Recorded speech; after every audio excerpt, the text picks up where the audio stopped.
Hello everyone, সবাই কেমন আছো? আশা করছি সবাই খুব খুব খুব ভালো আছো এবং সুস্থ আছো। আমার নতুন একটি ভিডিওতে তোমাদের জানাই অনেক অনেক অনেক ওয়েলকাম।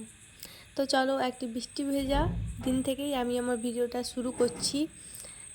তো চলো, আমরা যে ভাড়া বাড়িতে থাকি সেখানে গাছে কত সুন্দর সুন্দর ফুল ফুটেছে, সেগুলো দিয়েই আজকে দিনটা শুরু করছি। আর সকাল সকাল হচ্ছে আজকে আমরা বেরিয়ে পড়েছি ঝাড়গ্রাম যাবো বলে।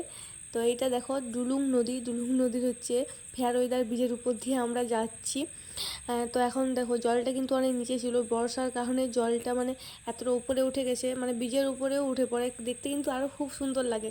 তোমরা যদি দেখতে চাও যে বৃষ্টি হওয়ার পর যখন জলটা যখন উপরে উঠে যায় ব্রিজের উপর, ওখানে সবাই মানুষজন স্নান টান করতে আসে। তো তোমাদেরকে আমি দেখাবো তো ভিডিও করে। আর নদীর ওই পারে দেখো ব্যাঘ্রেশ্বরের শিব মন্দির। তো তারপরে হচ্ছে জানো তো জঙ্গলমহলে বিশেষত হচ্ছে শাল গাছ, সেই শাল গাছের জঙ্গল পেরিয়ে আমরা মাঠঘাট পেরিয়ে আমরা যেহেতু ভেতরে রাস্তা দিয়ে যাচ্ছিলাম, তো সেখান দিয়ে আমরা যাচ্ছি। আর হচ্ছে এখানে হচ্ছে যেহেতু এখন চাষের সময়, একদম চাষের কাজও চলছে, আর মাঝে মাঝে টিপটিপ করে বৃষ্টিও পড়ছিল। বাস জার্নিটা কিন্তু খুব ভালো ছিল। আর বর্ষার জল পেয়ে শাল গাছের পাতাগুলো দেখো, এর আগে কিন্তু সব পাতাগুলো কিন্তু ঝরে গিয়েছিল, তারপর বর্ষার জল পাওয়ার পরে কত সুন্দর পাতা মানে গজিয়েছে গাছে। তো দেখতে আরও খুব সুন্দর লাগছে, একদম সবুজে সবুজে ভরা। এই সময় কিন্তু জঙ্গলমহলে প্রচুর টুরিস্টরাও আসে ঘুরতে, তো তোমরা চাইলেও এখানে কিন্তু ঘুরতে আসতে পারো। তারপর আমরা হচ্ছে মানে খিদে পেয়ে গেছিলো, ভাবলাম যে একটু গিয়ে মানে খাওয়া দাওয়া করে নিই। তো হচ্ছে এই পেটাই পরোটা একটু খেতে গেছিলাম।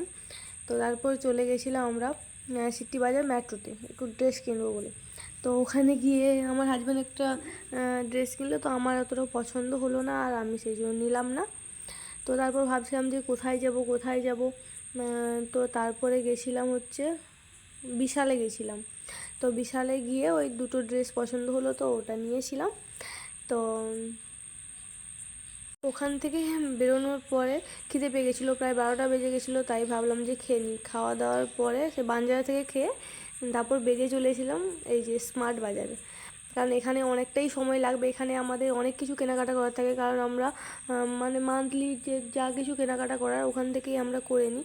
তো অনেকটাই যেহেতু সময় লাগবে, সেই কারণে আমরা আগে খাওয়া দাওয়া করে নিয়েছি, মানে দুপুরের লাঞ্চটা সেরে নিয়েছি বানজারা থেকেই। মানে দুপুরে সিম্পল মেনুই করেছিলাম, কিন্তু ভিডিও করা হয়নি। তো যাই হোক, তো এখন হচ্ছে স্মার্ট পয়েন্টে চলে যাচ্ছি। তো আমাদের কেনাকাটাও কমপ্লিট হয়ে গেছে, যদিও এখানে মনে হয় 3 ঘন্টা মতো সময় লেগেছে আমার কেনাকাটা করতে, তো ঘুরে ঘুরে। তো তারপর এখানে হচ্ছে আমার হাজব্যান্ড চলে গেছে বিলিং করতে, তো আমি ওখানে বসেছিলাম। তো চলো, আজকের মতো ভিডিওটা এই পর্যন্তই। তো ভালো লাগলে অবশ্যই লাইক, শেয়ার অ্যান্ড সাবস্ক্রাইব করে দাও আমার চ্যানেলটা। তারপর ওখান থেকে একদম বাড়ি ফিরে এই ভিডিওটা শ্যুট করেছিলাম। তো টাটা, দেখা হচ্ছে পরের ভিডিওতে।